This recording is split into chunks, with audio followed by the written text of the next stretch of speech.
नमस्कार मु प्रकाश कुमार रथ IIC Kaptipada PS नूतन वर्ष उपलक्षे मु कप्तिपदार समस्त भाई भौणी और गुरुजन मानू मोर हार्दिक शुभेच्छा जनाऊँगी शुभकामना जनाऊँगी एवं नुआ वर्ष उपलक्षे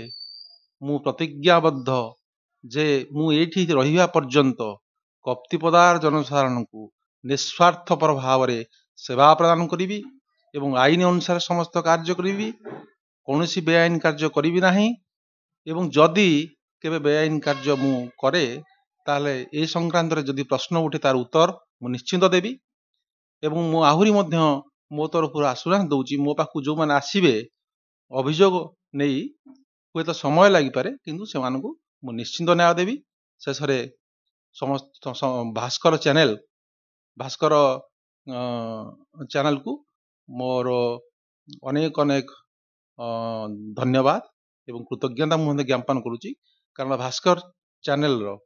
लोकल प्रतिनिधि मल्लिक बाबू सदाबले पुलिस को बहुत कोऑपरेशन करुछंदी एवं पुलिस कार्य रे मध्य समकक्ष पुलिस भाव में साहाय्य करुछंदी तेणु मु मध्य मल्लिक बाबू प्रति मोर कृतज्ञता ज्ञापन करुच्ची धन्यवाद।